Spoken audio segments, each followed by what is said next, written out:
You need some text in Blender. Oh yeah, it's really easy once you know how to do it. So all you have to do is go to add text and you have your text.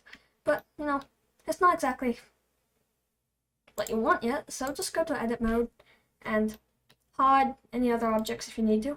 And then you can just type. So I want to type anything. Yeah, perfect. So yeah, so you have your text, but still you want a different font. So all you have to do is just go font and look, you only have B font. What's B font? It's not a great font. So all you have to do is just go to the little folder icon, and then that opens up all your computer's fonts, and just scroll through until you're happy. I like this one.